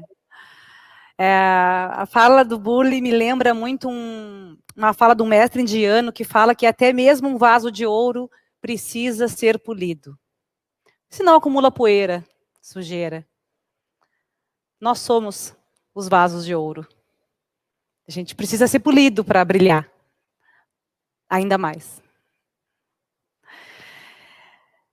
Se tu quiseres continuar o papo com o Burle, teremos hoje às 7h um debate entre ele e os convidados locais. Vão continuar aprofundando o assunto, discutindo, debatendo, trazendo essa coragem, essa pequena sementinha que vai nos ajudar a nos transformar. O site é unotalks.com.br. Ali tu podes escolher em qual sala tu queres entrar, se na primeira do primeiro ato, ou na segunda do segundo ato. E para participar, basta apontar a câmera do celular para o QR Code ou no site. Bom, terminando o ato 2, então, o ato que fala do eu, com o meu eu maior, e as palestras de hoje, essa é a última palestra de hoje, temos uma convidada. Ela é dona de uma carreira musical coesa, pernambucana, O autoconhecimento é um dos princípios condutores de suas criações artísticas. Uma mulher maravilhosa. Flaira acredita na simbologia da música para falar dos defeitos de todo ser humano, de só enxergar seu próprio umbigo, e também na tentativa de reconstrução, ou no caso dela, e nosso, de curar-se de si. Procure nas plataformas as músicas da Flaira, Quero Me Curar de Mim. A cantora, a compositora e a dançarina Flaira Ferro. Bem-vinda, querida, sua linda. Oh, meu amor, boa noite, gente. Boa noite, eu estou aqui muito emocionada. Eu já vou começar a palestra chorando. Mas é muito bonito, né, ver esse evento acontecendo e o que reúne, né, a gente a estar aqui. E enquanto o Burle estava falando, a Ana, o Claudinho, as poesias do Alan, assim, eu fiquei pensando, né, sobre a beleza que o ser humano pode fazer quando ele quer, né? A humanidade, quando quer, ela arrasa, né? Você parava para pensar o que é esse tipo de conexão pela internet, por uma live, isso era inimaginável, sei lá, 30, 40 anos atrás. Aliás, isso até era imaginável, mas ninguém podia experienciar isso na realidade, né? Então, eu fiquei ouvindo, assim, sentindo como é poderosa a força que a nossa imaginação tem, né, para poder criar, porque tudo que acontece no mundo exterior é de praxe já, a gente sabe que começa antes num lugar invisível, né? Penso até nesse evento, né? Esse evento Una Talks, antes dele se tornar essa realização aqui, eu estar aqui falando para a câmera, de ter todos os convidados, isso foi pensado, isso foi sentido, isso foi intuído, né? O parque, né? A construção, né? Feita do Una Talks e, enfim, toda a arquitetura planejada, tudo veio em algum lugar anterior à própria matéria, inclusive a gente, né? Inclusive o nosso corpo físico. A gente tem essa força que é a força da nossa alma, né? O que é um corpo quando morre, né? É aquela coisa gélida, assim, sem calor, sem energia. Então a gente tem essa força da energia que antecede qualquer matéria visível, né? Então, só dizendo que eu já me sinto muito agradecida, assim, de poder ser parte, nesse momento, da Terra, de estar ancorando conversas e ideias que movem coisas boas na gente. Porque a gente é o que a gente se alimenta, né? Se eu for lá alimentar o meu egoísmo, se eu for treinar reclamação, se eu for treinar o ódio, a reatividade, eu vou me tornar um expert nisso, eu vou me tornar um expert em ver defeito em tudo, né? E se eu for uma pessoa que vou estudar como olhar a vida por um lugar mais generoso, como treinar a empatia, como ouvir e auto-observar os sinais no meu corpo, eu vou começando a criar uma outra realidade. Então, começo já essa palestra falando muito sobre a importância desse lugar que é quase místico, misterioso, mas muito real, né? Que é o que constrói tudo isso, que são as nossas intenções. E eu sou aqui de Recife, comecei a minha relação com a arte através do frevo, da dança popular, né? O frevo que é um ritmo muito presente no Carnaval de Pernambuco, e como uma criança contagiada pela alegria e a festa que é o Carnaval de Pernambuco, eu fui completamente seduzida por essa dança, e foi a alegria, né, que me moveu no primeiro instante a me encontrar com esse ritmo. Meus pais, muito sensíveis, né, eles tiveram a sensibilidade de me matricular na Escola Municipal de Frevo, de Recife, e lá eu comecei a me desenvolver, né, a desenvolver a minha dança. E à medida em que eu ia desenvolvendo, eu comecei a participar de concursos aqui em Recife, comecei a ganhar alguns prêmios e comecei a ganhar destaque, né, na cidade através da dança do frevo, ao ponto de começar a viajar pelo Brasil e pelo mundo para divulgar a cultura local. E, enfim, viajei para Índia, para a China, para os Estados Unidos, para a Europa, vários países, França, Itália, Alemanha, América do Sul, muitos lugares, tudo através da dança. E desde cedo eu me vi tendo que aprender a lidar com várias coisas que moviam, inclusive, a minha dança, né? As expectativas, ter que lidar com o aplauso, ter que lidar com as projeções, ter que lidar com a vaidade, ter que lidar com o ego, ter que lidar com todas as coisas que implicam a vida, né? Só que muito cedo eu fui percebendo isso, assim, eu fui entendendo que estar num lugar de destaque me levava sempre para um lugar meio de solidão, né? Eu me sentia muito distante de tudo e alguma coisa para mim sinalizava que qual é essa ponte que eu preciso fazer para realmente ter esse alinhamento que a Ana trouxe, né? Entre poder levar alegria para as pessoas e também me sentir alegre, né? E eu acho que esse que é um grande dilema, assim, de muitos dos artistas, pessoas que estão aí trabalhando com o estado de espírito, com entusiasmo, levando reflexão, levando ideias, e muitas vezes os próprios artistas não conseguem desfrutar disso no dia a dia. Eu fico pensando nos meus grandes ídolos, né? Aquela música de Cazuza, meus heróis morreram de overdose, e era isso, assim, quantos heróis da gente, da música, quantos artistas que são ídolos, né? São símbolos grandes de fazer o público sentir, e eles mesmos muitas vezes entram em depressão ou estão lidando com questões muito densas da existência.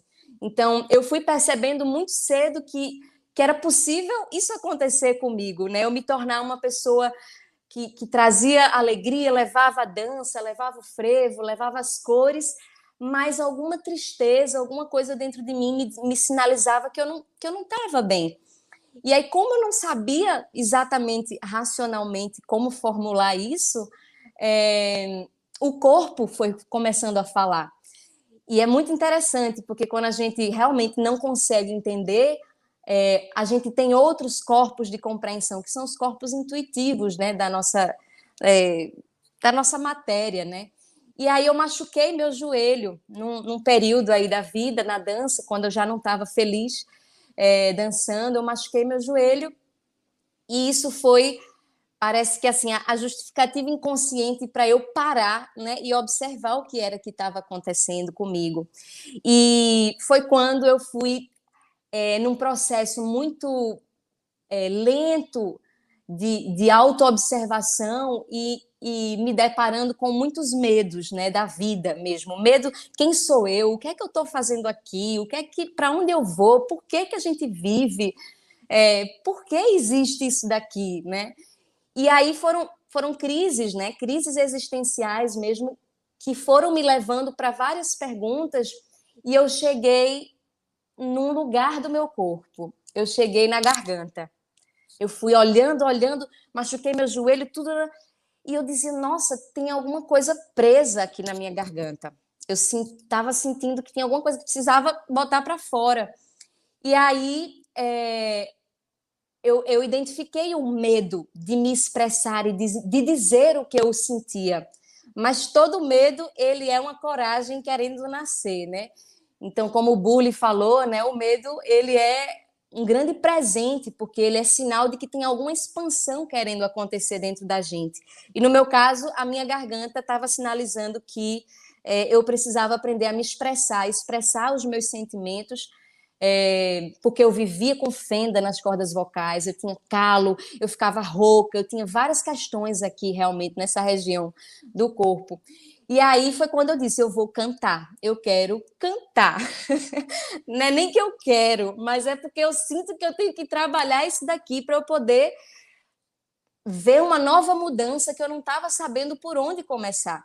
E aí foi nesse processo de que eu queria cantar que eu comecei a estudar, né? O que é que eu iria cantar? Eu tinha que cantar as minhas emoções, né? O meu desejo não era ser cantora propriamente, era expandir, né? Ampliar a minha percepção sobre coisas que estavam me limitando a viver uma vida bacana.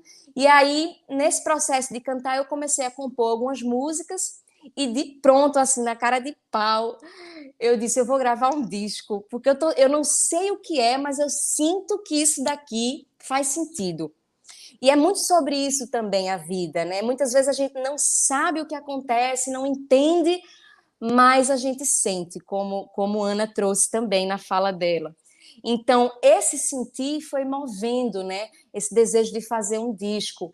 E nesse disco eu compus uma canção que ela deu uma viralizada, mas de um jeito que eu jamais podia imaginar, porque tudo nasceu de um campo tão íntimo, tão invisível, tão dentro do meu processo do casulo, que eu não podia imaginar que isso ia ressoar com tantas outras pessoas. E aí a gente vê a beleza, né, de quando a gente mergulha na nossa verdade, assim, com honestidade, a gente vai as pessoas vão ressoar com aquilo, porque a gente é movido pelo sentir também, né? Por que que os filmes que fazem a gente chorar são sempre aqueles que estão ali lidando com as questões mais profundas, né? Da nossa alma, da psique, das contradições, né, do ser humano. Então, eu compus uma música chamada Me Curar de Mim. E eu vou cantar aqui. Algumas pessoas conhecem, outras não. Eu acho que é sempre uma oportunidade de estar lembrando para mim mesma o quanto que é importante a gente ter essa autorresponsabilidade, né? Essa humildade para assumir, né? O que somos e quais são as partes da gente que precisam morrer para que outras nasçam. Então, a música diz assim: sou a maldade em crise, tendo que reconhecer as fraquezas de um lado que nem todo mundo vê. Fiz em mim uma faxina e encontrei no meu umbigo o meu próprio inimigo, que adoece na rotina. Eu quero me curar de mim, quero me curar de mim, quero me curar de mim. O ser humano é esquisito, armadilha de si mesmo. Fala de amor bonito e aponta o erro alheio. Vim ao mundo em um só corpo, esse de 1,60 m. Devo a ele estar atenta. Não posso mudar o outro. Eu quero me curar de mim, quero me curar de mim, quero me curar de mim. Vou pequena e pianinho fazer minhas orações. Eu me rendo da vaidade que destrói as relações. Para me encher do que importa, preciso me esvaziar, minhas feras encarar, me reconhecer hipócrita. Sou má, sou mentirosa, vaidosa e invejosa. Sou mesquinha, grão de areia, boba e preconceituosa. Sou carente e amostrada, dou sorriso e sou corrupta, malandra, fofoqueira, moralista, interesseira. E dói, dói, dói me expor assim. Dói, dói, dói despir-se assim. Mas se eu não tiver coragem para enfrentar os meus defeitos, de que forma, de que jeito eu vou me curar de mim? Se é que essa cura há de existir, não sei, só sei que a busco em mim, só sei que a busco. me curar de mim. Aí eu compus essa canção. E aí, gente, foi um negócio que deu, porque eu comecei a perceber que quanto mais eu olhava para dentro de mim, mais eu criava empatia com o outro, porque quanto mais eu reconhecia o meu ser falível, o meu ser errante, a minha parte defeituosa, a minha sombra, mais eu conseguia acessar o outro sem esse campo do julgamento, né?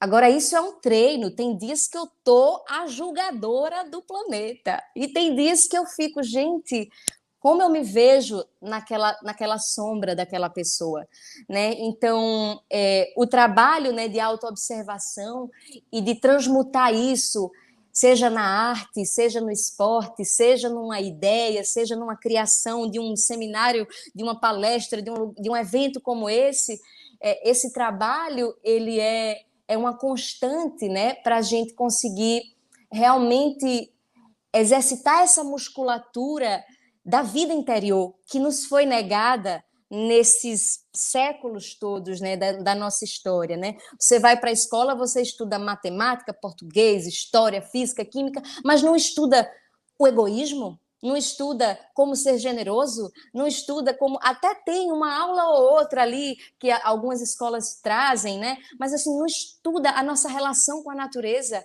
de se entendermos natureza. A gente não estuda o que é que acontece para que esse copo com água chegue aqui na minha casa? O que é que acontece para que essa água faça parte do meu dia a dia e meu corpo ser 80% feito de água? Então, essa visão holística, integral da vida, não como algo separado das coisas, mas que a gente realmente é interdependente o tempo inteiro, isso não nos é ensinado. Então, é um caminho, muitas vezes, que requer muita coragem, que é esse de você olhar para dentro. Só que uma coisa é certo, à medida em que a gente vai abrindo, né, a nossa consciência, é como se fosse assim, alguém que aprendeu a ler e escrever, não dá para virar analfabeto novamente. Então, existe o desfrute, existem as pequenas alegrias do dia a dia que a gente vai tendo à medida em que vai deixando para trás alguns padrões que apequenam a nossa existência, né? E eu não sei como está de tempo, mas assim, eu fui percebendo que à medida em que eu fui estudando, né, me interessando por olhar essas questões do autoconhecimento, eu fui vendo que isso já é dito há milênios por várias culturas, né, os antigos egípcios, a Grécia Antiga, os índios, né, os povos originários dessa terra já estavam aí há muito tempo falando sobre aquela máxima, né, a frase que Sócrates fala: conhece-te a ti mesmo. Né? Não há como a gente fazer grandes revoluções no mundo se a gente ainda está completamente apegado às nossas guerras e às nossas contradições. Né? Como é que eu vou propor para o mundo uma mudança e sustentar essa mudança se dentro de mim eu estou ali ainda lidando com as minhas mesquinharias, com os meus desejos de controle, de dominação? Então, temos que começar primeiro aí, né? É o primeiro lugar que a gente tem que olhar, assim, se a gente quiser propor algo novo para o mundo, como que eu vou sustentar esse novo sem transformar a mim mesmo antes, né? Então, acho que é por isso que eu faço arte. Nela eu encontrei mesmo o significado para estar renovando esses votos com a vida, né? A renovação do entusiasmo, né? Quando eu não estou bem, eu vou lá, mexo meu corpo, vou dançar, ou quando eu estou muito eufórica, eu vou, sento, respiro e vou meditar. Recentemente eu me deparei com a necessidade de estudar a compulsão com o alimento, por exemplo, né? A gente vive numa sociedade que estimula muito, come muito, a gente tem que... são aquelas promoções, né? Os fast foods da vida. E aí o quanto que a gente, muitas vezes, o excesso, ele é uma falta, né? Tem alguma coisa que está faltando e que a gente está querendo compensar ali, seja na comida, seja nas ansiedades, na fala, né? Seja, enfim, tantos aspectos da vida que a gente pode identificar isso. Ai, dá vontade de ficar aqui conversando e partilhando, mas eu sei que a gente ainda tem um chat. Se eu pudesse dizer assim alguma coisa, resumindo, para que cada um possa ter esse presente para si, seria primeiro o corpo, ele é o palco onde tudo acontece. Então, se você não sabe por onde começar, começa em você mesmo, começa botando a mão no coração, né? Perguntando assim, como é que eu tô hoje? O que é que eu estou sentindo? Quais são as partes de mim que estão mais doloridas, né? Tem alguma dor que eu consigo identificar? Eu estou com alguma doença crônica, né? Tem algum pensamento recorrente no meu juízo, né? E esse corpo ele vai lhe dar sinais. Mantenha a inquietude, o incômodo, não como um lugar de martírio, mas como sempre um sinal da onde a gente pode expandir. A gente sempre tem um lugar diferente para ir. Então, para isso é preciso muita humildade, né? Para a gente entender que a gente nunca chega em algum lugar. A gente está sempre indo, né? Indo.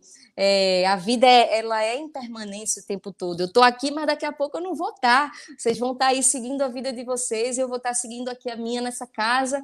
Então, é muito importante essa dimensão, né, da inquietude e da humildade para perceber o quanto que a gente pode sempre estar se aprimorando. E entender que nem tudo a gente vai compreender racionalmente. Por isso que é importante deixar o corpo intuitivo resolver. Chore, gargalhe, corra, surfe, dance, plante, faça outras coisas que ajudem a sua existência e resolvendo por outros caminhos que não só esse racional. Então é isso, agradeço infinitamente a todos por esse momento e a gente se vê aí nesse chat agora já, né, no Zoom. Um beijo, gente. Um beijo, Flaira. Obrigada, querida. Obrigada por tanta energia, por essa potência, por essa alegria que nos contagia tanto. E realmente dói, mas é bom. Tem aquela dor que expande, né? É libertador, exatamente. Obrigada. Se vocês quiserem continuar conversando mais com a Flaira, agora acessa o site unatalks.com.br e vai ter um debate ali com a Flaira e com o Burli. Então vamos lá. O evento não acabou. Vamos ter mais 2 debates.